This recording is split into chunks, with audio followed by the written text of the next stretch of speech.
എന്റെ ഉദ്ദേശം ശരിയായിരുന്നു.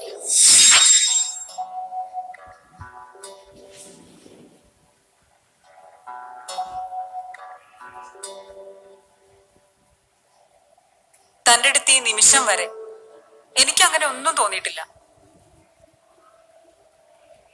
ഇനിയൊരിക്കലും തോന്നില്ല എന്നൊന്നും പറയാൻ പറ്റില്ല. No guarantee. അതിനൊന്നും ഒരു ഗ്യാരണ്ടി ഇല്ല. പക്ഷേ സാഹചര്യമാണല്ലോ എവിടത്തെയും വില്ലൻ. ഞാന് ആന്റിയെ കുറിച്ച് കരുതിയതൊക്കെ തെറ്റാ. അതാ പിന്നെ ഞാനും ഇതിനവിടെ പോലെ സൗന്ദര്യം ഒരു വില്ലനാ. എന്താടോ സൗന്ദര്യം? അതൊരു ഫേക്ക് അല്ലേ? നമ്മള് സൗന്ദര്യം ഉണ്ടെന്ന് കരുതുന്ന ഒരാളെടുത്ത് 10 മിനിറ്റ് സംസാരിച്ചാൽ ചിലപ്പോ അതൊന്നും അല്ലാതായിപ്പോ. പക്ഷേ ചിലരെടുത്ത് നമ്മൾ സംസാരിക്കും തോറും അയാളുടെ സൗന്ദര്യം കൂടിക്കൊണ്ടേയിരിക്കും. എനിക്ക് തന്നിൽ അതാ ഫീൽ ചെയ്തത്. I think character is beauty.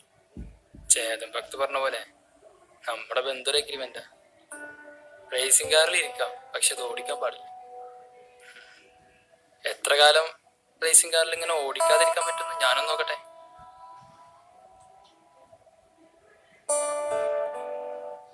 പെട്ടെന്നാണത് സംഭവിച്ചത്.